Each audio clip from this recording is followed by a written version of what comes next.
is Ross Noble here, and I'm on this show right now. Hi, it's Shappi. Hi, I'm Astro. And I'm Alex from UB40. Hello, it's Amanda Holden here. Thursday breakfast on Source FM with Benjamin Makin. Woo! Well, good morning, people. Thank you very much indeed for joining me today on your Thursday morning Source FM breakfast show. I'm delighted that you could be here. This show, as always, is brought to you by the University of Exeter. I'm Ben Makin, and I always look forward to your company every Thursday morning. I love to get your requests on as well, so if you do have any whilst I'm presenting, text me direct 07860 670 917, or get yourself over to the Source FM website where you can find loads of my contact details. So do it! Okay, well, what's coming up for this show for you today then, I hear you asking? Well, you know, I'm very excited about this one, actually. Not only do we have some celebrity guests today for you, yep, of course we do at Source, but we also have the return of the profs, Dave and Sasha. Now, today, they are going to be debating, discussing, pondering, delving into the concept of time. Yes, the concept of time as it applies to biology and some of the key concepts in the biosciences. So look forward to delving into not only time, but religion, the unexplained, quantum physics, what makes us us, consciousness, proximate versus ultimate questions. We will leave no stone unturned, I tell you. So look forward to that section. I'm going to be playing that this morning for you. So a full-length discussion about time. So I hope you're looking forward to that. Now, we also have joining us today, which I'm delighted about, actually. And it was actually really hard to remain professional. Well, I'd say professional. As professional as I can be. You know, I know what you're thinking. Ben, I'm sorry, you haven't been professional for one day in your life. And yeah. All right, I know. But, you know, semi-professional, let's call it that. You know, I struggled to even remain composed, I tell you, because I had Philippa Forrester on the show. Philippa, if you're not sure who Philippa is, you will when I say this. Robot Wars. Yeah? You remember Robot Wars? Please tell me you're a massive fan of Robot Wars. Anyway, Philippa was one of the presenters of Robot Wars. How awesome is that? Now, recently, she's been spending her time producing nature documentaries as well, nature programs. She actually did one based in Cornwall.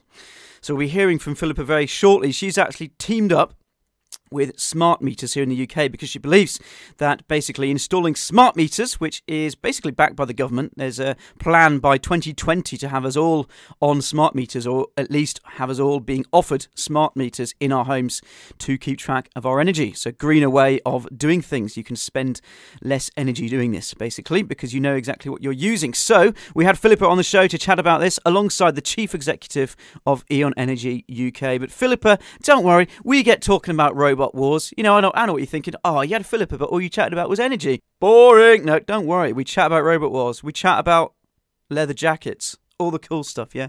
We also have comedian Shappi on the show with us. Whoop! To chat about road trips and holidays. They're coming up, right? Perfect timing. Shappi, she was on I'm a Celeb. You might have caught her on there. She's great. She's performed basically everywhere. Proper celeb comedian. Fantastic. We have her on the show as well. Now, we'll see how time goes because, you know, I like to get through everything. But, you know, in an ideal world, I'd play you about 20 million interviews this morning. But I don't think you have the time for that, do you? Yeah, I'll try and you know, stick to a schedule here. So, we'll see how time goes, but we also have an interview with a forensic psychologist, Kerry Danes. Now, she's actually chatting to us a little bit about some brand new, actually, I should say, shows on UK TV all about true crime. So she's kind of because she's a professional in the area, obviously, she's a forensic psychologist, she's kind of got this really interesting insight into kind of behind the scenes, what it's actually like to work in that area, and whether there really are Hannibal Lecter-like cannibals. Bit disturbing, yeah? Maybe gets a bit dark, so maybe tune out of that bit, but I'll give you some warning if that is coming on, all right? Okay, well, shall we get kicked off? You've heard just about as much as you can tolerate of me already this morning, I'm sure, so I am going to get this show kicked off. Now, as always, if you've got any requests, get them to me. Our fantastic guests have requested some songs as well, so it's looking like a fantastic morning. So that's it from me for now. I think, first of all, I'm going to get Philippa Forrester on because I'm just so excited to have a Robot Wars presenter on the show, so I'm just going to have to go ahead and play that. Straight after that, then you can look forward to those remaining sections. Now, I'm also very excited to say that I shall be playing some Rod Stewart, as always. You probably caught some at the beginning of the show there. That's enough for me, isn't it? Let's get kicked off, shall we? Hope you enjoy. Thursday breakfast on Source FM. Hiya both, can you hear me all right? Yes, how are you? Hello, very well, thanks. Philippa, this is fantastic. I must say I'm absolutely honoured, and this is really, really cool, to have a presenter of Robot Wars on the show. That is just the coolest thing ever. Honestly, that's the coolest. I just thought I'd tell you that straight away so I can try and be professional. It was a robot. They don't talk much, though. No, fair enough. Well, it's fair enough. You probably need to recharging. Not as much as me. Michael, how are you doing? Are you there as well? Can I hear you? I am. I'm very well, thank you. Excellent. Well, pleasure to have you both. I'll just let you, first of all, I guess, if it's cool, just to introduce yourselves very briefly to our listeners, if that's all right. My name's Philippa Forrester, TV presenter, writer, and dishwasher at home. Hi, I'm Michael Lewis. I'm CEO of Eon UK and advocate of smart meter rollout. Fantastic. Yeah, this is really cool, actually. I mean, if people haven't kind of come across smart meters yet, I think it's certainly worth them, taking a bit of time to familiarise themselves with what they are. And I'm actually really interested in this survey that you've got, that you've been doing over at Eon, Michael, basically looking at, what Brits are doing in terms of technology. And actually, it looks like an awful lot of people are hanging on to old tech, basically. Absolutely, that's right. We conducted this survey with 2,000 people across the UK, and really just to try and take the temperature of what our customers are feeling, because we are in the process of rolling out smart meters, and with some quite surprising findings. That basically we are a nation of hoarders. 25% of people still have a gadget that's 20 years or old, and I thought that was a bit surprising to start with. But then I looked at my own house and saw all of the gadgets I've still got from the 1980s and 90s, like record players, CD players, and so on and so forth. So maybe it's not such a big surprise. Even though you can do almost anything with a smartphone nowadays, we do tend to hang on to those old things. And it's mainly because, if you look, roughly a third of people don't see a need to upgrade, and another third just don't feel comfortable upgrading. So there's a bit of an education process. But one of the really interesting things was that a lot of people do move to new technologies, and 70% do use technologies to monitor some aspect of their behaviour, whether it's their spending, whether it's their data usage on their phone, whether it's their fitness with a Fitbit and so on. And smart meters fall into that category because you can really look at what you're consuming in terms of energy, in terms of pounds and pence in real time. Yeah, it's almost like there's almost kind of a distinction between what the kind of technology is for, isn't there? On the one side there's the kind of technology that people like to hang on to, and I guess people love vinyl players, for instance, and things like that. But on the other hand, of course, you've got that super useful technology for tracking things. As you're saying, so many people track fitness is a great example, isn't it? So many people do that nowadays, and as you're saying, it sounds really like a smart meter can be viewed as something like that, just to help you be more efficient at home, basically, save you money. Absolutely right. More transparency, more efficiency, save money, make life more convenient. All of those things. And Philippa, have you customised yours so that it's now a kind of dangerous robot in the house? No, but the kids would definitely do that if they had the skills. That'll be so fun. But yeah, all the benefits are there, and I think that certainly in the southwest, over a quarter of people don't believe a smart meter will make a difference to their bills, and that's just incorrect. I think we're all aware of smart meters. We know something's going on there, but we haven't all got the time to be across every new piece of technology that's offered to us, as well as 50% of people feeling nervous and skeptical about using the latest gadgets. So the message really is that if it's something that is going to save you money and save energy, then this is worth investing a little bit of time in finding out a bit more, And it does. If you go to the website eonenergy.com/smart, there's a great little video that shows you what a smart meter is and a smart meter reader, how you would use that, and you can get very much into the habit of looking at something like that just as you leave the house every day. What you should be using, what you're normally using. So if your energy levels are high, I don't know, maybe you left your hair straighteners on, or the old fridge in the garage when you upgraded, that one's using tons of energy. Just unplug it, because it's only full of beer anyway. Yes. And who needs beer, Philippa? No one. Well, you just keep the beer cool in another way. But point being that it's so transparent. You can see where you're spending money, and manipulate that. Yes, exactly. We had kind of been chatting about this with a couple of guests before, and basically they were kind of, their kind of opinion was, we're kind of chatting about it from a kind of, if you'll allow me to go a bit further, from a sort of even like a conservation side as well, a science side, thinking about, okay, well, what's the best way to save energy and basically burn less fossil fuels? Well, crucially, obviously, one of those things is, not only focus on green energies, but also, and first and foremost, possibly, just be more efficient with the energy that we are using. And anyone can do that, can't they? Just, and especially if they're being assisted by, a gadget like this, when you can see what they're using, they can use less. And as you say, you can even pick and choose things that you're doing, that might, on your smart meter, it will show you that actually that's been a positive change. Absolutely, and it's changing our behaviours as well, as you say, makes a massive difference to energy consumption and fossil fuel burning. And 73% of people who've got a smart meter would recommend them to others. So we know that when they're there, they're useful. People are loving them, and seeing those benefits and seeing those results. I mean, I always look at this kind of conservation end of energy saving, because that's so much part of my job and who I am, making wildlife programs. Yes, of course. So, that is really important to me, but it's a win-win, because when you are saving energy, you are saving money. So, hello? Yes, exactly. We need, we just need to take some time to figure it out, and it doesn't take long. And instead of then you tracking your energy bills and thinking, why did we spend that much? And guessing, I mean, we're estimating energy bills. We're crawling into the cupboard under the stairs to read our meters. That doesn't need to be the case anymore. We can move on. And this is a great case for tomorrow's world. Some things are unnecessary probably and not worth the time, but these things are worth your time. Yeah, absolutely. And from the kind of wildlife side, if you don't mind a very quick diversion, I believe I'm correct in thinking you actually did one based in Cornwall, didn't you? The Gardens of Heligan, is that right? I did, yeah. And somebody said that it was on TV recently. Fantastic. I love it down there. It's so good. And that was a good example of a closed system, if you like. They were completely self-sufficient. They recycled everything. In those days when Heligan was at its peak as an operating estate, nothing went to waste. Yes. And I think that we need an element of that back in our lives. And it's I loved that program because I felt like it was a really good lesson on how we should think about the resources we have.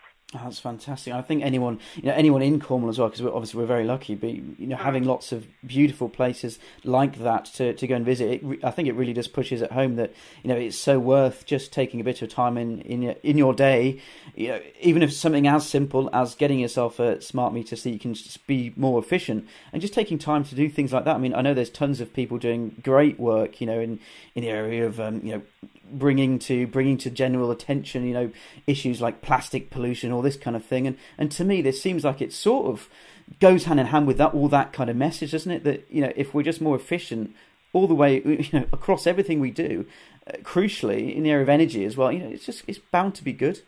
And people are nervous of new technology, but it is a huge enabler, and it is potentially our way out of this mess that we've got ourselves into. Renewable energy is just all sorts of inventions, all sorts of developments in that field. It's a really exciting time, actually. Fantastic. Michael, I'll turn to you just for a second, if that's all right. From your kind of point of view over at E.ON, of course, is there anything at all else that people should be or could be thinking about, straight away in their homes in terms of, I don't know, efficiency and basically helping conserve energy? Yeah, I mean, absolutely. A smart meter is a real help in getting that transparency, but there's a lot more you can do straight away. First thing is to have a survey and see how energy efficient your home is, and you can get a grading for it. And if you're in one of the lower bands, E, F, G, then you can take action to improve the energy efficiency of your home, whether it's solid wall insulation, cavity wall insulation, loft insulation, thermally efficient windows. There's all sorts of things you can do, and I would always advocate that people should check that, because generally speaking, you will save money and you will save energy. Yeah, you have to invest some money up front, but you can save energy over time. And there's other things you can do, like installing your own renewable energy. We offer a solar PV and battery product where you can get the solar on your roof, battery in your garage, depending on the precise size of the house. Yes. And again, you can save a significant amount of energy by generating your own energy, and you save money over time. That's fantastic, and it also gives anyone who is concerned about wildlife in general, it just gives them the kind of they can be pleased about what they've done as well, can't they? If they go ahead and install something like that, they can be really happy. Exactly. It's very easy to get overwhelmed by the amount of negativity and the state of the planet, but our day-to-day lives and day-to-day choices, like unplugging that old fridge in the garage, yes, do make a difference. They do, especially when we're all doing it. Yes. So it's, as I said, it's easy to be overwhelmed, but just bring it back down to the day-to-day. That's it. And if people are having barbecues, it's so much classier to have things served out of an ice bucket anyway. That's what I think. Yeah, than the old fridge in the garage. Oh, nice. So I work in a laboratory, and there's an ice machine on floor 2. Just empty the whole lab ice machine, turn it into a massive ice bucket, pop down the beach with it, you're sorted. I do. Well, you've got the weather for it. Absolutely. Yeah, exactly. Well, I won't keep you for much longer. I'm aware of your time this morning, but thank you very much for it all the same, of course. I'd just like to really just point listeners in the direction of a bit more information if they'd like to kind of read up on this. Absolutely. eonenergy.com/smart. And you don't it's not all reading, there's a great video. Oh, nice, perfect. It's a really good video that it just shows you exactly what we're talking about. What is a smart meter? What's a smart meter display? How do I use it? What do I do with it? And I think we all need a bit of clarity, because I think everybody knows that smart meters are around, and not everybody really knows what they are or how they are useful. Yes, fantastic. And final thing for both of you, actually, and this is my favourite question of all time. I'm afraid it isn't particularly relevant, but I'd just really like to give you both a song choice, actually. I don't know if you have any songs that I could play for you, favourite songs or something. I'd love to. Love is in the air. Oh, nice. Well, that's straight up. I love it. You knew exactly what you wanted straight away. Perfect. Michael, the question is... You Stole a Song from My Heart by the Manic Street Preachers. Oh, perfect. Well, you're both on form today. Then you knew straight away what you wanted for the song choice. Well, thanks so much to both of you. Really do appreciate your time this morning. Have a great rest of the day. And if there is anything that you'd like to add, just to finish up with, then you're very welcome, basically. Just that 72% of people who have a smart meter would recommend them. I think that says it all. And if you want a smart meter, eonenergy.com/smart, and we will get one installed as soon as we possibly can. Fantastic. And Philippa, I'm just gonna finish with one thing, if you don't mind. I was debating whether I should bring this up, but it is pretty hilarious, and hopefully you find this amusing as well. But basically, there's someone on YouTube who I think you made quite an impression on them, actually. There's quite a few videos. They're all quite similar, but they're very simply titled "Philippa Forrester in leather trousers." So you've made quite an impression on someone. We auctioned off those leather trousers for charity, believe it or not. It was great. Fantastic. The famous leather trousers. I've still got my Robot Wars leather jacket, and we're packing up our house right now, and my little 11-year-old boy came in wearing it, going, "This is cool. Where did you get this?" Brilliant. There's a story behind that, son. Brilliant. Well, thanks so much to both of you. I'll let you go now, but thanks for your time. Thank you. Bye. Bye. Well, it's Ben Makin here, and I can indeed confirm that love is indeed in the air, all right? It's fantastic in here, I tell you. Right, okay then. So, coming up next on the show, I mean, don't worry, I am going to get Michael's request in, so just stay calm, all right? It's on soon, all right?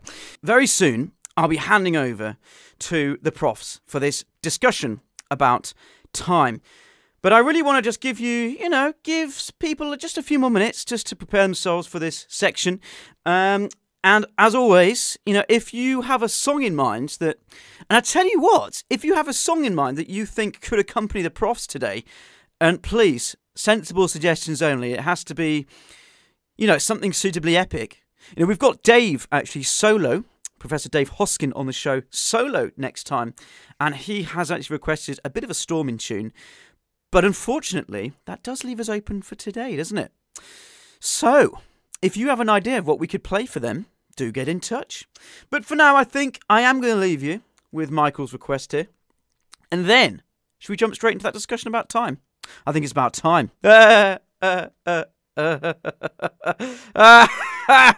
Sorry. All right, the time has come to kick off our discussion now, all about the concept of time and how it applies to the biosciences and concepts within. Now, as I did explain previously, if you haven't been warned, if you didn't hear the intro, then I'm going to have to tell you that we actually leave no stone unturned here. So I would like to welcome now Professor Sasha Dahl and Professor Dave Hoskin to the show to discuss time. Here we go. Thanks, chaps. Thursday breakfast on Source FM. It's interesting to think about time because you can think about it in a whole bunch of different ways, and you can think about a whole bunch of different time scales. So, the lifetime, the lifespan of an insect in nature might be 2 days. The lifespan of a bacteria might be several hours. The lifespan of a species might be 3 million years, and the lifespan of life on Earth so far is about 3.5 billion years. So it really depends on how you want to think about time. What question you're framing is going to determine the time span that is important, interesting, or relevant. Going to something that we were talking about off air, you mentioned the fact that people struggle to think about evolutionary timescales. And I think that's absolutely true. We operate on timescales of 100 years. In 100 years from now, no one that knows us or no one that we know will be alive. But evolutionarily, it's nothing. It's irrelevant. Well, it's not. It could be relevant to bacterium. No, I'm talking about to us, right? Okay. That's why I said the timescales at the start, right? Sure, but I think this is a very fundamental point about time in biology, is that it really is relative. So, we say this about physics, and I don't understand enough about relativity to explain what they mean by relative in physics, but in biology, generation time is the key time scale that drives everything that we see in any given system. It certainly shapes the evolutionary trajectory of the traits that particular lineage possesses. Yeah, I guess, but the point I guess I was getting at, Sash, is that for most of the stuff that people look at and they try and understand how, species X evolved from species Y, sure. They can't grasp the idea that minute differences magnified over the vast expanses of time can cause enormous differences. Yeah, certainly for the things that the average person on the street cares about. Yeah. So things they call animals, things they call things that they care about, pets and people and closest living relatives and things that we eat. Yeah, sure. This is the source. This has been the source of all the controversies surrounding Darwin and Wallace's ideas. Has been the notion that intuitively people things don't change in a lifetime, right? Well, no, things don't change enough in people's minds. Yeah. So what people think is that you cannot get the degree of change that you would expect to go from even a chimpanzee to a Homo sapiens.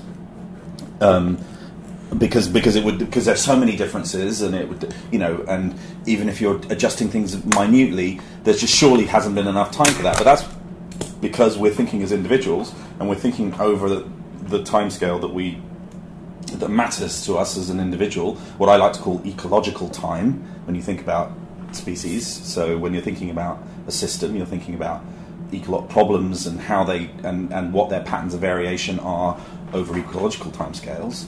And then there's evolutionary time, which is the time that is not about individuals, but it's about lineages and persisting and not persisting, and changing gradually and branching into different forms of things that we call species. But yeah, no, it is everything is extremely relative, in bio, and much more so because we're dealing with the fact that mutation, the things that changes to the data that we pass on via genes each generation, for those changes to accumulate and to lead to kind of substantial kind of shifts in the way that organisms do things,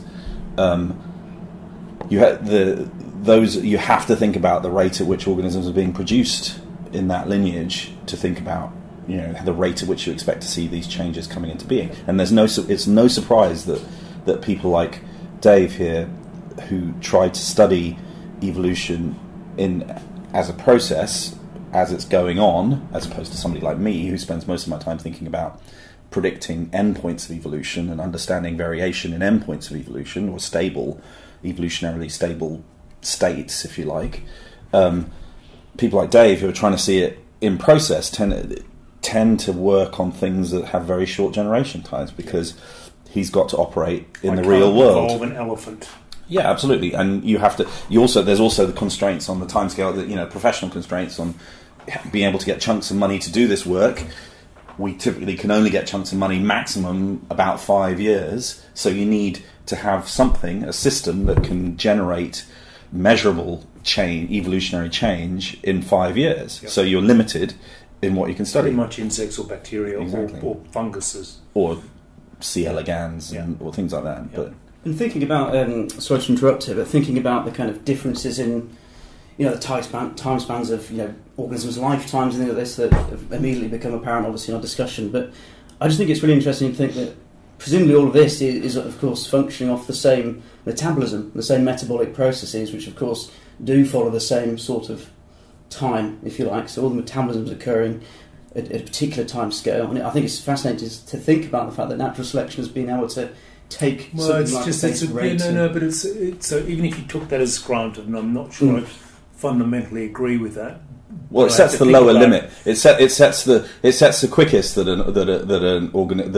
a living system can operate on. Sure. The fundamentals of biochemistry, the speed at which you can do the basics turn of something into something else. Turn something into something else, and also process energy. But if you're making a simple thing, so a thing that's got fewer number of building blocks, fewer number of cells, it has to be faster to make something that's got one cell than it is to make something that's got 10 billion cells. Yeah, sure. Right, and then you go back to Sasha's point earlier on about ecologies. The ecological world, the world that you're surrounded by, your competitors, the things that eat you, your own species, they're also going to determine the rate at which you should reproduce. So we can have relatively large things that reproduce at high rates and relatively large things that reproduce at really small rates. So a mouse, a bog standard house mouse, reproduces at a massive rate compared to a bat, which is the same body size, would reproduce at a really low rate. So you're right in some sense that there has to be, because of the laws of physics, right, some rate limiting step. But around that, we just see there's enormous variation. Yeah, it's not a constraint. I mean, the generation time of a system can evolve itself. Yes, absolutely. And it's a game, and it's the consequences of all these co-evolutionary interactions, as Dave kind of put it. So absolutely. I mean, the points I made earlier could be interpreted as saying that there are things that are just somehow came into being or were made, depending on what you believe, that just operate at particular timescales, and that will set everything else. But it's not. It's all of this is a kind of co-evolutionary outcome that is about maximizing fitness, the persistence of that lineage in competition with other lineages for similar resources. Yeah. So those rates will change. The other thing to realise is that space comes into this too, because it's not just about the scale of variation that the biological systems are exposed to. So if the variation is very, very quick compared to the rate at which you're operating, that can become almost random or stochastic, as we call it technically, and basically you can't track it. So if things are really, if you're talking about an elephant and it's trying to deal with some of the kind of things that happen on a bacterial scale, it'll effectively be random noise, and the elephant's not going to be able to sort of attempt to pattern its behaviour or pattern its processes on, or there'll be limits to its ability to do that. So this is time. So time is there, but space is also important here too, because it's this variation in experience, and different things of different sizes.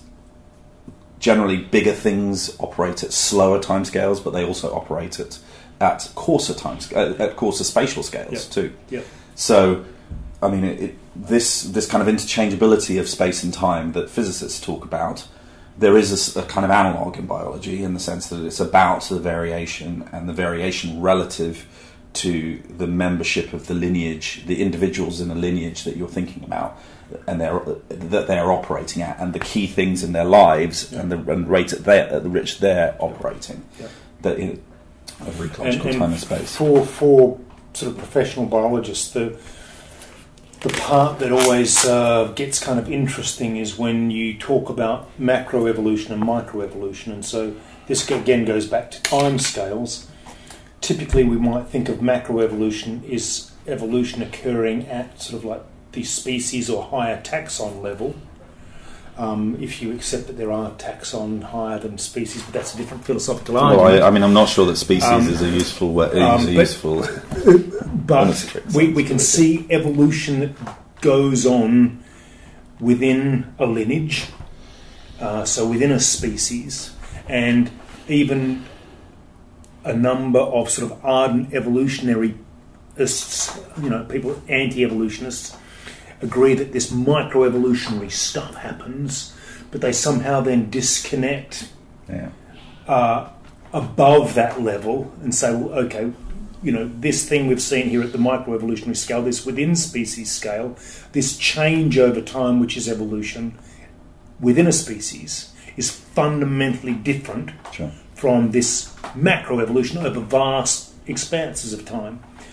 Which is a very interesting philosophical except that it's all grounded in, I mean, my interpretation of this is it's grounded in exactly the same problem that people have had with evolution all along, and that's because you can measure it. These people are often scientists. I mean, there are scientists who adopt this stance, and they can accept the evidence that people are getting, that you can see things evolving, microevolutionarily, and that people have measured it. But what they'll claim is nobody's ever measured speciation happening, and so we have now, though. Actually. I know, and I mean, I think that's not a good argument. Stupid argument. Exactly. It's not a good argument, but what it boils down to is that I can see it, I can measure it, so therefore it's real. No, it's difficult to see or measure the process of branching over longer timescales, and so those processes. So I'm not going to accept the scaling up. Most people who are happy to explore a naturalistic explanation for everything and drill down as far as possible, i.e. not bring in some supernatural kind of element, are happy to extrapolate and think about ways that this can happen and theorize about ways that this can happen. But people who aren't uncomfortable with supernatural elements in their explanatory universe are happy to impose these things at periods when there is a bit of where we can't measure stuff. So I mean, physicists do this. So I mean, there are some very famous physicists who are very religious, and they believe that we can measure everything up to the Big Bang, or up to the Big Bang, but we can't measure anything before the Big Bang. So therefore, everything's off. So everything is equally possible before that. So they posit that there's that their God, their idea of God, is something that put his or her finger or its finger on the scale at the Big Bang and tilted it in a direction that would lead to life and human beings and all the rest of it. But if we go back to the biological stuff, I find it kind of interesting, because you're almost saying that as soon as I can't see what's going on anymore, it just goes completely haywire and does something completely different. Sure, but which is a really kind of a bizarre It's not, though. Starting point. Well, it is. If you can measure, it's a natural starting point. You see this, and you see this recurring over and over again in political. I'm not talking about scientists here. I'm talking about people. No. But I'm talking about it as a logical position. Yeah. It's a very strange place to be. I can measure this, and the process works like this. You have 1 + 2 = 3. 1 + 2 = 3. 1 + 2 = 3, and then all of a sudden 1 + 2 could equal anything. Sure. It's a very, very, very strange position of logic to take. No, sure, and it's difficult. It's difficult for those of us who don't have take that position to kind of understand where it's coming from. I mean, my interpretation a lot is that there are things about life and the experience of life that the people who feel the need or who are happy with supernatural explanations are not captured by the basics of the naturalistic explanations. So there's consciousness and souls, and there's things about life that just don't intuitively make sense to them when they think about the way that we explain things. Science is not intuitive. That's the whole point. We have science, I know. right? Yeah. And that's why it's quite tricky for us that have spent all of our lives being trained in science to not. Well, for me, it's personally quite tricky to see how someone could not get it, right? No. Because evolution, in essence, is incredibly simple. I explain it to first years with the simplest equation in the world. I'm explaining microevolution that can scale up to anything, right? And it's the univariate breeders equation. It's very, very simple. It's taking a very simplistic view, Sure. but it does a wonderful, wonderful job of showing you all of the elements. And it's a one thing equals this thing times this thing. That's the equation. Sure. It's so simple. Sure. But let me give you an analogy that might kind of help to kind of. So, I have problems scientifically with theories or ideas or formal theoretical structures that you can't form any intuition about. Yep. I don't buy them as explanations. So I have problems with quantum physics. I don't think it's the fundamental theory of physics, but then I'm not a physicist. And I don't think it precisely because we can't understand it. We can't. I think there's something deeper that explains, and it's some deeper theory. It's not supernatural, but it's some. I mean, I'm not alone. Einstein had this idea too, and I don't know what it is. But I like the way you just see. Einstein and I agree with this stuff. Well, whereas Hawking and I tended to disagree. I'm not sure that I came up with it independently of hearing that Einstein had this problem, but I might have tried to copy him. Small minds tend to try to emulate great minds. But the issue is that the analogy's there. I have this intuition that means that I find it difficult to accept this kind of agreed upon, and the vast majority of physicists are actually fairly happy that quantum physics, or as far as I can tell, is telling us something. Are the building blocks, and that's where they're looking to try and get their big fundamental theory of everything. Now, I'm not in that field, but I have an allergy to that. But that's the way that I theorize in biology. So for me, though, what I'm saying is that's kind of analogous to people who are not scientists, who are trying to get into touch with scientific explanation, and even some people who are scientists but work.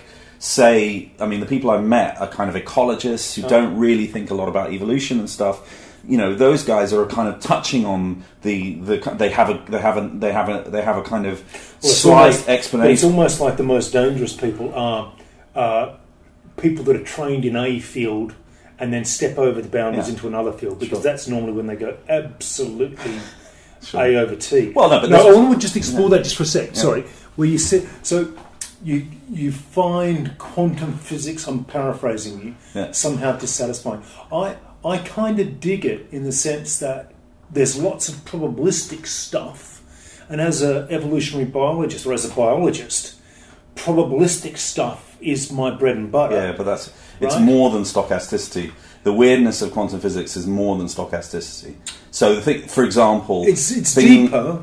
But it's a fundamental part of that quantum world, is where we observe it from where we sit, It's very, very probabilistic. I know, but this is a kind of rationalization that physicists say is wrong.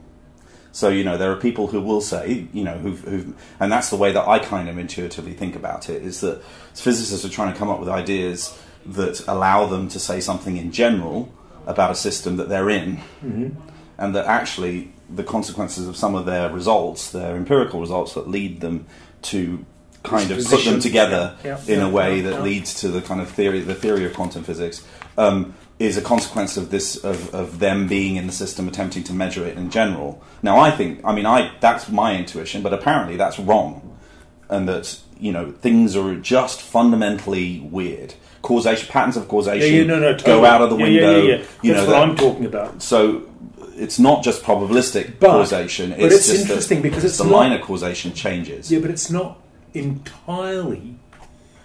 There's still an arrow of time. Right? Things pop into existence. So apparently it's an illusion, time. At this level, time is an illusion. But anyway, we're going into levels. We are digressing into stuff that I don't. We really don't understand. Neither of us are experts in. Yeah.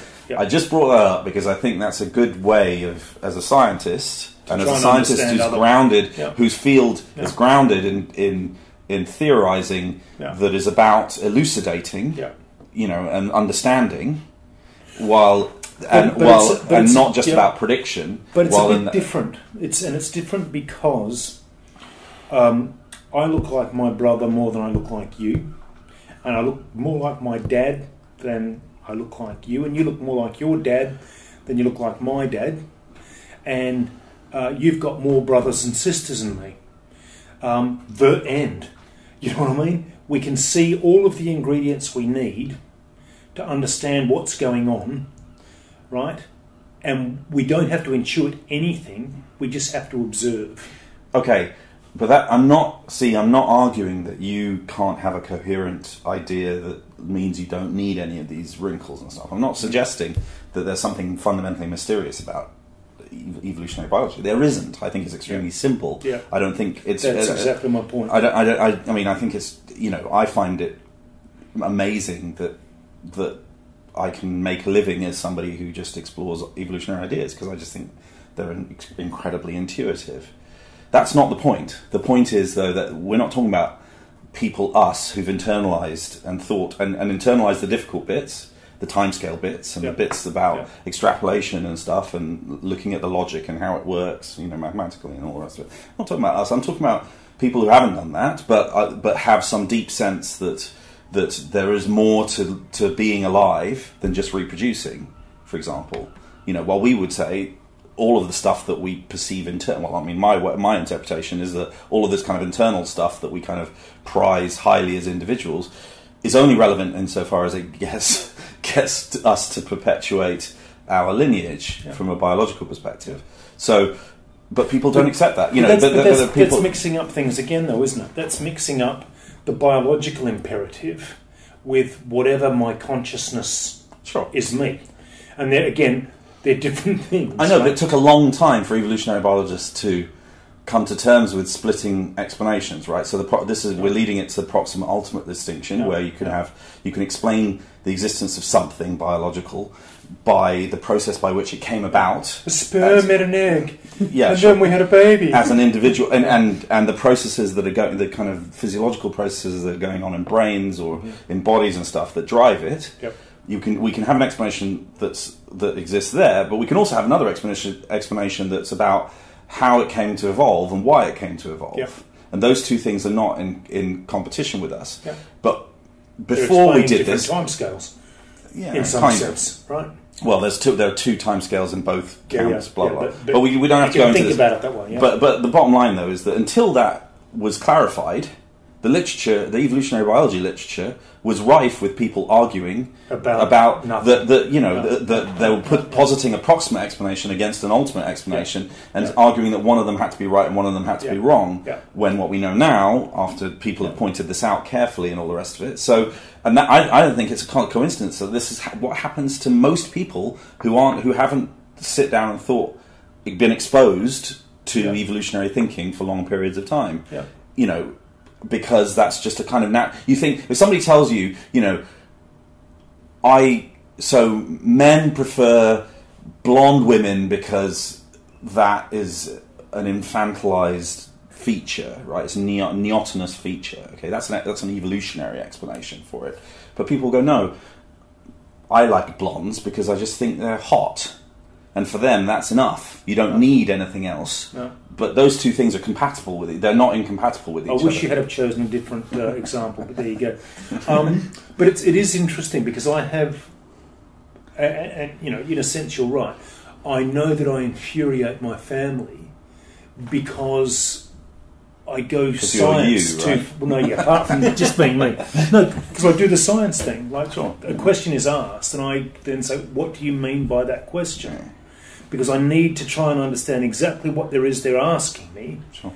And you can imagine how annoying that is. Sure. I just want eggs on toast. And this goes. I mean, you can see. I read science journalism where this is done routinely.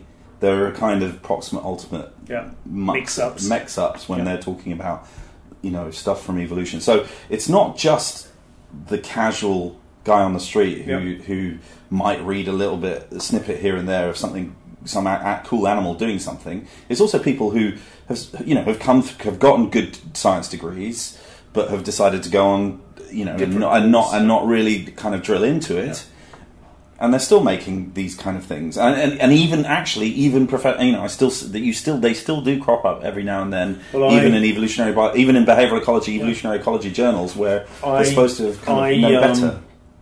I will show you after we get off the air. I'll show you a definition that appeared in a in-press article recently where they have done exactly what I teach first-year students not to do. They've mixed up evolution, selection and genes. And this is in it's very, very tricky. But that even astounds me more because if you just maintain you need to understand evolutionary biology. You have to have about 3 pictures in your head, and that's all you need to understand everything, at least conceptually. And then you should never ever make these mistakes ever. But yeah, interesting. Sasha and Dave will be back very soon. I hope you enjoyed that section. It will be available on Catch Up if you would like to listen again. And if you have any questions that you would like to pose to the professors, either about that section you just heard, or indeed about any kind of general science that you're interested in, or any general questions that you would like them to discuss, then do get them to us. The easiest way you can do that, actually, is you can just find my contact details on the Source FM website. If you pop on there, if you find the Thursday Breakfast Show page, then you will find many ways you can get questions to me, and indeed your song requests too. Don't forget those. Right, okay, speaking of song requests, now, Sasha did say that he would only come on the show if I played a particular song for him. I'm really sorry about this, but enjoy. We'll try to, anyway. Okay, just so I'm not accused of fake news, I might just clarify that Sasha didn't actually request that one. No, he actually requested something a bit different, which maybe I'll get it on later. Maybe. You'll see. Right, anyway, I think it's time to move on with the show to a new section now. I am going to invite to centre stage comedian Shappi, called Sandy. This is our chat about road trips. Hope you enjoy it. It's pretty cool stuff. Hello, Shappi, you okay? I'm very well. How are you? Oh, I'm very well, thank you. You know what? I'm absolutely sweltering. I've just been having this chat. Absolutely sweltering in the studio. I basically had a fan right in my face to cool down. I feel like I've gone on holiday already. Are you in Cornwall? Yes, we are, yes. In Falmouth. Oh, amazing. I love Falmouth. Oh, you know it. Yeah, it's a good place, isn't it? I'm a bit of a tall ship fanatic. Oh, right. Okay, yeah. Lovely. I've been to the Tall Ship Festival there. Nice. Well, I tell you what, my old flat had a really nice view because it was just up the hill on Gilling Street. I don't know if you know it that well, but it basically overlooks that harbour area. It was beautiful. I was really lucky with that view, actually. Don't have it anymore, but it was great while it lasted. Well, Shap, anyway, thanks very much for joining us on Source to chat today. Really appreciate your time today. My pleasure. And also, I'm just going to let you know now, because I think it's fair enough, if I give you the warning, that I'm going to be requesting your number one favourite song at the end of the interview. That's a really tough question. I know, it's not fair. That's why I thought, just for you, I'll kind of warn you about that question to start with, so you can be thinking about it. Oh, my goodness. Gosh, just my one favourite song. Yeah, that's the hard bit. It can be anything though, so there's no restrictions our end. It's just your number one favourite. If you had to choose, tell you what, we could turn it into if you had to take one song on holiday and only ever listen to that song. Maybe it could be that. That's hard, isn't it? Like the desert island question, but with one song. Oh, that's really difficult. Well, I'll give you some. Yeah, okay. I'll give you some time. You can think about it. Okay. But I was actually looking at this survey from Europcar, and this is actually quite hilarious, isn't it? Yeah. You know what? And I've just noticed something as well, because I noticed that the West Midlands pack the most tea when they go on holiday on their road trips, and you know what? That's very, very close to where my parents are. So I'm wondering whether they're responsible for this. It could well be. Where are your parents from? Well, they live just next to Twycross, which I believe is on the border, Leicestershire and Warwickshire. So it's pretty much West Midlands. I bet they popped into West Midlands for the day, on the day of the survey. That's what I think. Yes, 68%. Yeah. So the national average is 55% that take tea, but that area, 68%, so perhaps it is. Yeah, but I'm a Londoner, and I can't live without my tea either, so it's horses for courses. It's fair enough, isn't it?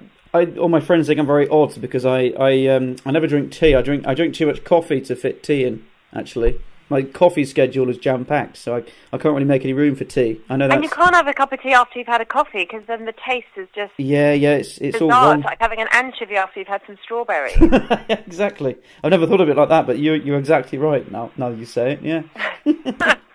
Well, what about, I know I've already warned you about the number one tough question, but we're going to ignore that for now. But what about items that you would take on a road trip? There's got to be some essentials. I know people here are saying that smartphone, that's no surprise. I don't go anywhere without a smartphone. I think we'll let people off for that, but I think the dafter items are the better, right? Come on, biscuits are kind of essential as well, I suppose. Yeah, I have to take things like colouring books and pencils because I have a 5-year-old to constantly entertain. Yes. and word searches and Sudoku puzzles for the older one, because I don't... I'm just one of those where I get a bit tetchy if they're on electronic gadgets the whole time. I like them to do old-fashioned colouring in and dot to dot and all of that. So if you tip my handbag upside down, your crayons will always fall out. And wet wipes, I can't live without wet wipes or anti-bac wipes. Yes. I think that's partly because a lot of the holiday time that we have in the summer are at summer festivals. Yes. So we're actually going to be in Port Eliot very soon. Beautiful. For that. And, we're doing latitude, we're doing wilderness, so we do have to have anti-bac stuff because I'm just a bit fanatical about that sort of thing. Oh, that's fair enough. And, when people go on, especially, I think, because I've just got memories of driving in France, actually, going on, road trips across on the ferry and going on holiday there. And, I don't want to knock any people from France. French people are fantastic. France is fantastic. But there's just one thing that some Brits might take issue with, and I think that's, sometimes the toilets aren't that great. People might want to take anti-bac for things like that, because sometimes they can be a little bit... Well, according to my partner, anyway, I don't know. I don't notice. You're being really polite. I can understand taking things like that on a road trip. That's fine on holiday. Yeah, and also a good book. I tend to read books on holiday that I wouldn't normally read at home. Yes. I've got my guilty secret books, like a good Jackie Collins, whereas when I'm at home I feel like I should be reading something that's somehow connected to my work. Yes. Or a book that's, and when you're a writer, or the minute you get a book of your own out, you make friends with lots of other writers, and you feel this moral obligation to read all your friends' books. Sure. But when I'm away, I'll just read a real sort of filthy page turner. Yeah. Oh, that's it. Yeah. Finally escape from the day to day, right? You can just go for it. You can crack out all the terrible fiction. It's perfect. It's fine. You can do that. I think I actually noticed my parents always do that. Actually, I mean, I'm very lucky. Actually, I still get to tag on to my parents' holidays, which is free. So how good it is? Ideal, isn't it? So how nice for your parents. Well, me and my partner keep thinking, as long as they offer for us to go on holiday with them, then we're going to go. It's fair enough, isn't it? I think it's great. Yeah, I think it's lovely. So we all go together. We actually went all together to Mougins, south of France. This is why I was saying earlier that France is beautiful. I mean, it is, right? South of France is spectacular. But we did the driving, all of the driving down there, and this is what I was thinking about when I was thinking about these road trips and things. And it's nice. It summons all kinds of nice memories back. Anyway. When I felt like a proper grown-up was when I drove, because I'm a new driver. Yes. And I only drive automatics. And I drove my children and I to the Isle of Wight, which is one of our favourite holiday places. And it was when I got to Portsmouth, managed to get on the car ferry, all that sort of stuff. When you haven't driven before, it just seemed like wild. And once we parked the car on the car ferry, I thought, finally, I feel like a proper grown-up. Yeah, I've done it. Yeah, I've done it. I've taken my... I am... parent, hear me roar. I've got to on the car ferry. So that, and entertaining children in cars, the best way we do it is by singing. Oh, that's good. Yeah, we have, my son is obsessed with the Imagine Dragons, and we know all the songs, and we just sing them, belt them out, and then they have little arguments. The squabbles are about what we're going to have on the playlist next. Because my daughter will want, like, Justin Timberlake or Taylor Swift. Yeah. And my son's a bit more rock. Yeah, that's it. Well, you know what? Maybe in honour of their choices, I could actually put up a little playlist to play on the show today. I mean, we could have Imagine Dragons. We could have Justin Timberlake as well. I think that just because for quality reasons, I think we should just play all of the stuff like that. That's fine. That's fine with me. It's well, actually I'm very proud that because of our long car journeys, both my children have been forced to, by osmosis, memorise Billy Bragg lyrics as well. Brilliant. I love it. I just reminded me of actually a very similar kind of, not so far as an argument, but maybe a heated discussion. I'll call it that. About the playlist, because I really wanted Dire Straits, which I personally think is a great thing to cruise along to.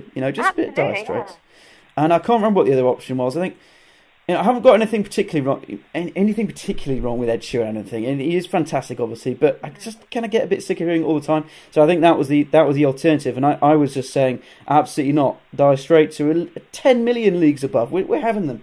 And I started to, act like a bit of a prick, actually. Just wanted Dire Straits on. It happens, though, doesn't it? Oh, yeah, it does. It does. But what I found with the Europe Car survey, though, was that just how important it is for us Brits, especially, to take our home comforts with us away. And you can look on the website, europecar.co.uk, for the full survey, and songs surprisingly weren't there for me. I thought playlists would be the thing that people would because if I'm going away, the first thing I do is sort out my playlist.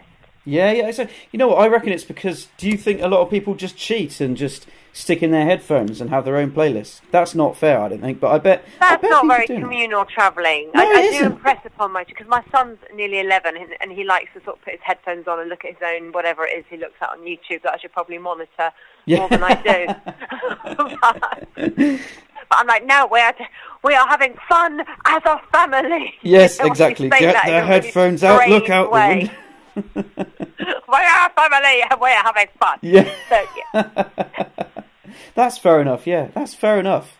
I think people should look at the survey, because the thing is, I bet things will be on there which just apply to everyone. Because I'm surprised, as you say, I'm surprised the songs aren't on there. Maybe they'll be on there next year. They'll do it again, won't they? And it'll be on there probably. I hope so. Yeah. Do you know what? I actually went on I was dating someone, and we went on a long car journey. I was all excited about my mini break, and we sat in his car, and I said, okay, let's have a look at your music. And he didn't have any, hadn't thought about it, and didn't think there was anything wrong with being in a car for 4 hours with no music. What? That relationship didn't last long. Oh, I'm not surprised. That is ridiculous. That's absurd. Yeah.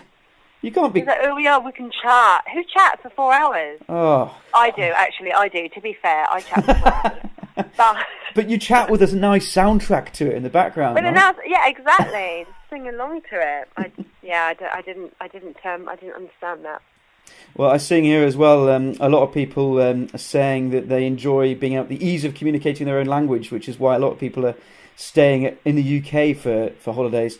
It's one of those things I really wish I paid more attention at school for languages. I really do. At the time, I just thought, nah, I don't want to be able to speak French. But now, I just so wish that I paid attention. Oh, you can still do it though. You can still learn. But you know what? I'm glad you brought that up, because I haven't wanted to bring that up for fear of sounding like a real sort of small-minded person. But I love staycations because everyone. Because you don't have to change languages. Although I do speak a bit of French. I'm all right with French, but yeah, that's good. Anywhere else, and I feel bad not knowing. Like if you go, someplace like Scandinavia, or speak English, but I still feel bad. I feel rotten, sort of just, sorry, I can't make a real effort, but you speak English. But so staying in the UK eases my guilt, eases my lack of language guilt. Yes, yeah, I know that feeling extremely well. And as well, even if you kind of think you know enough to get by, you just. I don't know. It's just really difficult to actually say no. All right, I'm going to give it a go, because I'm sure if you just give it a go, people probably love it. But I just never get the confidence. In Paris, yeah, you can speak perfect French in Paris, but if you have an English accent, they just pretend they can't understand you. Yeah, exactly. Just think, oh, on earth is this idiot? What's he saying? Yeah. Well, Shappi, I'm aware of your time. Won't keep you for much longer. I would love, though, to point listeners in the direction of this survey, basically, so they can have a look and have a bit of a laugh, actually. Yeah, it's europecar.co.uk is where our staycation survey and all our little quirks and habits are. Fantastic. And Shappi, you haven't escaped from the question, I'm afraid. It's time to choose your number one song. I'm so sorry. You know what? I'm going to answer it confidently. Yes. And say, for my children and I to sing along to for eternity, it's got to be Believer, Imagine Dragons. Oh, nice. Okay, yeah, I'll more than happily. If I was selfish, it would have been New England by Billy Bragg, but I'm going to go with what I know my kids as well. You know what?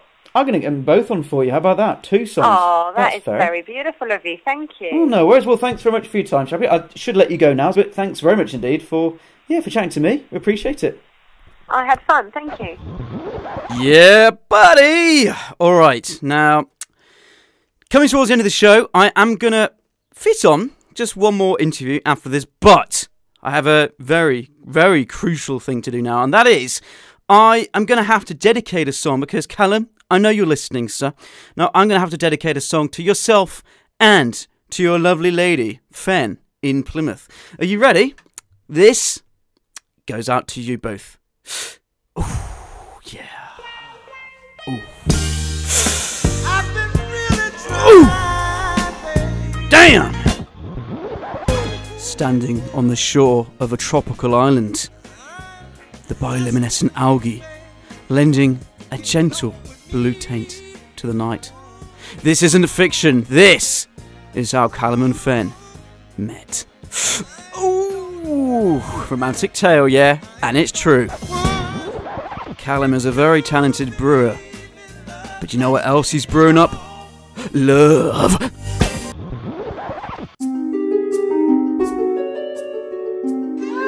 What's going on? This isn't the song.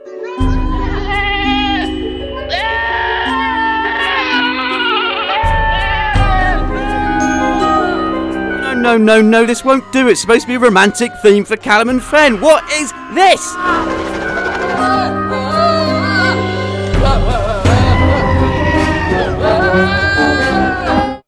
Oh, that's enough of that. I'm sorry. I should probably explain that, but I think it's best if I just move on. Callum and Fen, hope you're right anyway. Thank you for, thank you for existing. Fantastic, the pair of you. Right, okay, I am going to now move on very swiftly with the show. Today, also, stay tuned to Source because many more shows are on the way, including Steve Foster, Carl Coleman, Luke Jenkins, and Simon Neald's Inside Local Music from 5 today, and shows throughout the evening as well. And if you really, really must, we play stuff all through the night too. So you're sorted. Stay tuned to us here at Source. Now, thank you very much for joining me, Ben, on your Thursday morning breakfast show today. I'd like to thank my very special guest as well. Thanks to Philippa Forrester. I must say it was an honour to have a presenter of Robot Wars here with us in the Source FM studio. I'm so pleased about that. So pleased, you don't understand. Thank you to the Chief Exec of Eon Energy UK, Michael Lewis. Thank you very much to you, sir. Thank you to comedian Shappi for chatting to us about road trips earlier. You're great as well. Thanks for joining us. And last, but, probably most importantly of all, thank you to you. Thank you for tuning in. Now, I'm going to leave you now with this interview with Kerry Danes, forensic psychologist. She's chatting about the real day-to-day life behind the scenes of these true crime programmes. Anyway, I'm going to get this on. Thanks very much for having me. I am delighted by your company, as always. Goodbye now. Goodbye. Thursday breakfast on Source FM. No, sorry, just one last time. Goodbye. Hiya, Kerry. Can you hear me okay there? Yes, I can. Hi, how are you? Hello, yeah, fine, thanks. You all right? Yeah, I'm good, thank you. Good. Well, thanks for chatting to me this morning. Probably quite a heavy subject for the morning, but you're probably kind of used to this in your line of work. I am. I'm sure that we can keep it reasonably light. We'll go as dark as you like. Excellent. Oh, yeah, as dark I'll be as you want to go. you.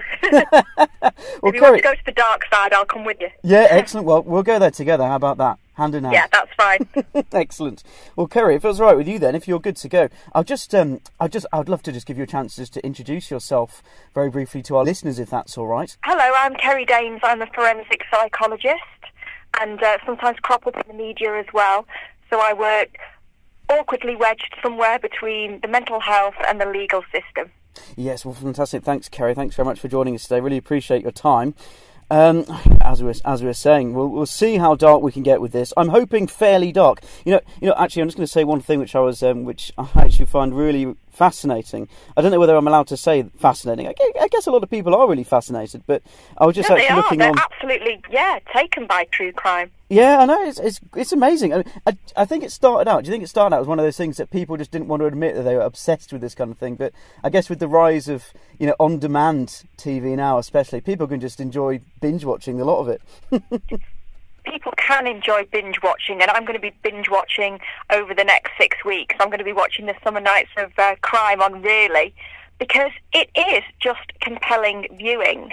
And I don't think that there's any shame in that. I think that the rise of true crime has been because before we only had fictionalised accounts. We had 4 channels, didn't we? Yes. And we had crime dramas, we had Sherlock Holmes, we had Cracker. But now we're actually getting access to what happens in reality. And the fact is that you can't write this stuff. It's just far more compelling. Yes, that's awesome. It's as you say, absolutely fascinating, isn't it? Having an insight into that world, which obviously for most people is totally inaccessible. I mean, for yourself, of course, you kind of live and work in that area, though, don't you? So it must be strange for your kind of point of view, in that you're so used to it. Well, it is and it isn't. I do watch these programmes because they're just interesting. It's just human drama at its most extreme. So I do watch these programmes as well as work in it. So it's a little bit of a busman's holiday for me, but I really appreciate I appreciate everybody's different points of view. Yes. So, for example, I watched Criminal Confessions, which starts tonight at 10 p.m, and you see a scenario that I'm very used to. You see suspects being interviewed by the police. But it's such a psychological showdown between the suspect and the police are under such pressure. And I sit there and I think, well, how would I advise them? What advice would I give them? What tactics would I take with this particular suspect? What's motivating the suspect? What scares the suspect? So it's really interesting for me to watch as well, despite the fact that, it is part of my day-to-day life. That's fantastic. It seems like just looking at some of these survey data actually that you've got alongside your appearance days. I think this is fantastic. We've got you here to chat through this, but it actually looks like a lot of people are, as you say, really enjoying doing exactly that. And of course, the vast majority of people tuned in, of course, won't be professionals like yourself. But it looks like actually that it's actually inspiring people to perhaps end up going down routes like your area. I think that we're a nation of armchair detectives, and that's fine. So we know that half of the audience just like to watch along, see what's happening next, see if they can guess what's happening next, and form their own ideas about what the motives of the offender are. But it turns out that actually true crime programming is inspiring the next generation of detectives, forensic scientists, and psychologists like me. In fact, 6% of the audience go on to pursue careers in psychology. That's fantastic, isn't it? It's not just entertainment. If it's achieving something like that, I mean that sounds incredibly positive. It's actually encouraging people to go into those essential roles.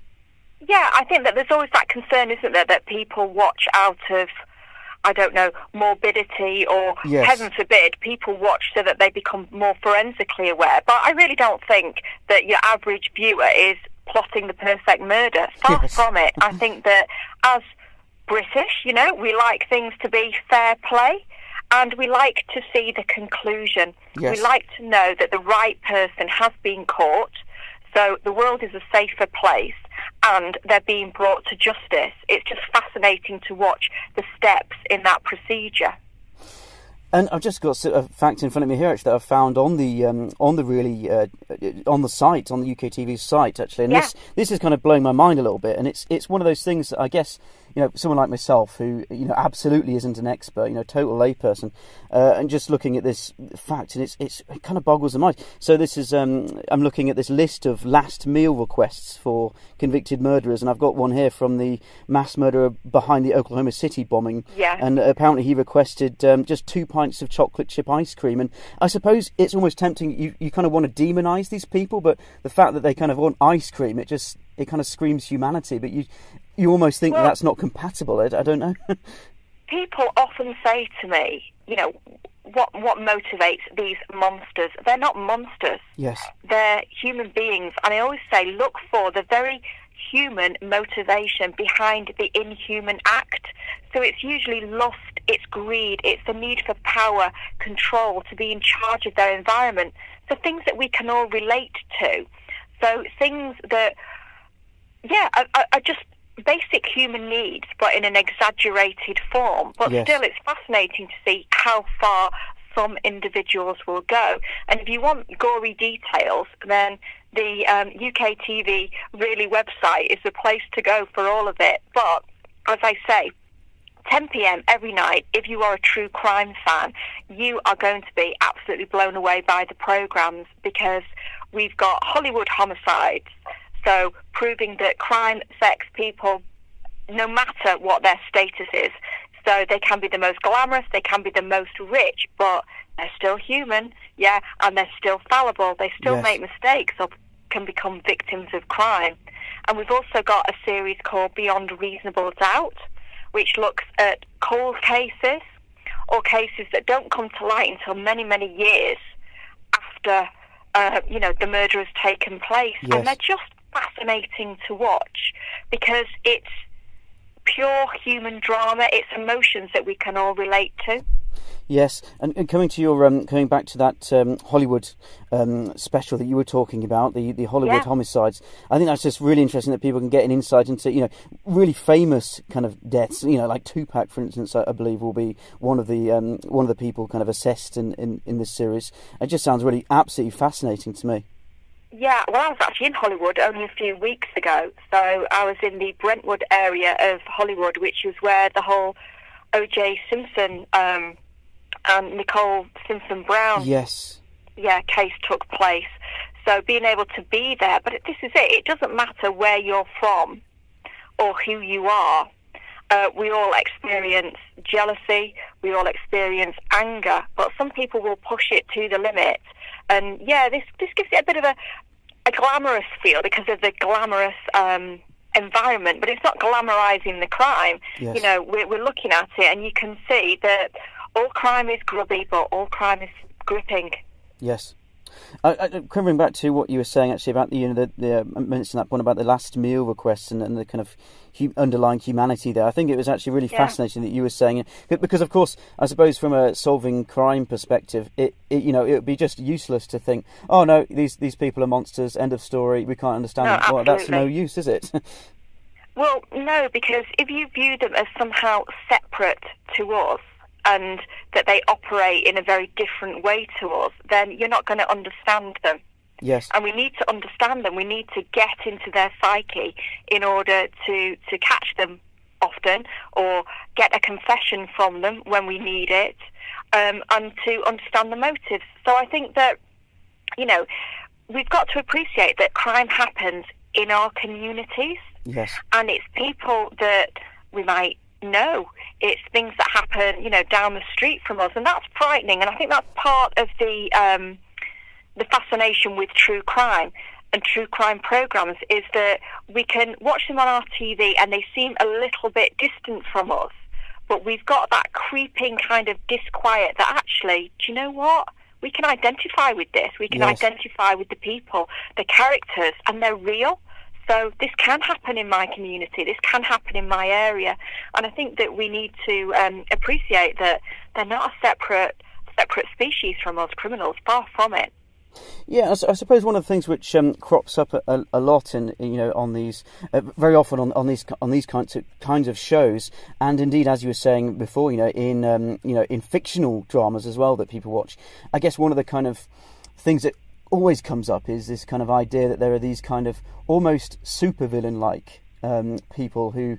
I made sure not to say superhero there because that would sound really bad. Supervillain type of people. Superheroes have high levels of psychopathy. They're just the other side. They're the flip side. But if you think about fictional characters like Hannibal Lecter, that's what I was coming to. Anything that Hannibal Lecter couldn't do? He could give you, a wine review whilst playing the piano and reading your mind all at the same time. It's not quite like that. These characters, I think, are glamorized by fictional accounts. And that's what I like about true crime, is that it's real. Yes. It's people at their most unpleasant, but also at their most vulnerable, often. Yes. And you get to see life. You get to see humanity in all of its shades, even if those shades are often quite dark. Yes. Well, Kerry, thanks very much for your time this morning. I do appreciate it, and I am conscious of your time as well, of course. I won't keep you for much longer. I would really, really like just, perhaps if you could just, I know you've done this already, but perhaps if you wouldn't mind just kind of giving our listeners a quick overview of what they can, check out on the UK TV shows coming up. Every night at 10 p.m, you can binge watch on true crime drama. So starting with Criminal Confessions, where you can see the interviews that take place between interviewing officers and suspects. So that's very, very gripping, and you can really get a feel for the tension in the room. Yes. We've also got Hollywood Homicides, which are true crimes, but notorious true crimes by people that you know and people that you might think were above the law, but it turns out that they're absolutely not. Yes. And I think my favourite is Beyond Reasonable Doubt, where you get to look at cold cases, old cases, and the way that detectives go about fitting together the evidence and bringing the perpetrator to justice. And you can really feel the extent to which the police want to catch their guy, and you can go through that whole process with them. So it's fascinating viewing, even for me, who obviously works in forensics. So check it out, definitely. Oh, that's great. Well, it certainly sounds like interesting viewing for anyone listening in. So thanks very much, Kerry, for chatting to us about it. A very last thing for you now then, and if there is anything that you'd like to add, then please do. But I would just actually really like to give you a song request at this point. I don't know if you have any songs. I know this is a bit daft now, but any songs that I could play for you? I should have Psycho Kilo, Qu'est-ce que c'est, something like that, really. No, I'm trying to think what would be appropriate. I'll tell you what, I'll settle for anything by The Killers. Oh, that's great. Yeah, perfect. I'll get something on for you. Thanks very much, Kerry. Thank you. Cheers. Thanks for your time. Bye. Bye.